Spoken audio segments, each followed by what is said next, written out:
Assalamualaikum warahmatullahi wabarakatuh. Kembali lagi bersama kita sahabat belajar hukum online. Untuk pembahasan kali ini saya akan membahas tentang pengertian hukum perdata. Secara umum, hukum perdata merupakan segala perangkat atau kaidah-kaidah yang mengatur mengenai perseorangan ataupun hukum privat. Hukum tersebut lebih mengarah kepada ruang lingkup hak, harta benda, ataupun hal-hal yang berkaitan dengan orang ataupun perorangan. Oleh karena itu, hukum perdata juga disebut sebagai hukum privat ataupun hukum pribadi antar pribadi.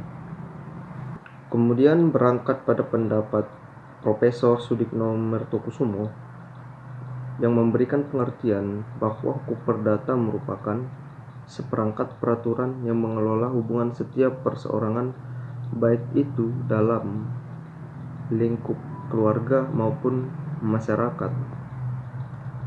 Kemudian pendapat ahli yang lain, sebagai contoh Profesor Subekti, mengatakan bahwa hukum perdata merupakan bagian dari hukum privat yang hanya mengatur kepentingan perorangan saja, tidak menyangkut hubungan dengan individu yang lainnya.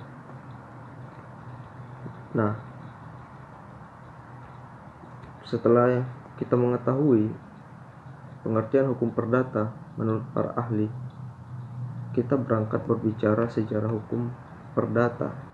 Dibentuknya hukum perdata ini. Hukum ini berasal dari benua Eropa yang dikenal dengan nama Civil Code. Masyarakat awalnya sudah mengenal hukum tertulis yang kemudian menjadi kebiasaan dari masyarakat setempat. Namun, seiring berjalannya waktu, karena adanya perbedaan peraturan yang diterapkan pada tiap daerah, maka dibuatlah kepastian hukum yang valid. Hingga tahun 1904, pemerintah menghimpun deretan hukum yang berlaku pada setiap daerah berdasarkan hasil prakarsa dari Napoleon. Akhirnya dikenal hukum perdata yang disebut sebagai Civil Code atau Code Napoleon. Begitu sejarahnya.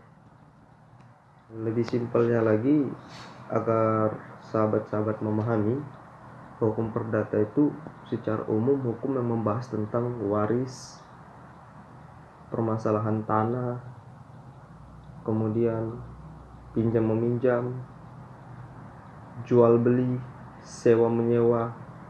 Nah, disitulah ruang lingkup hukum perdata.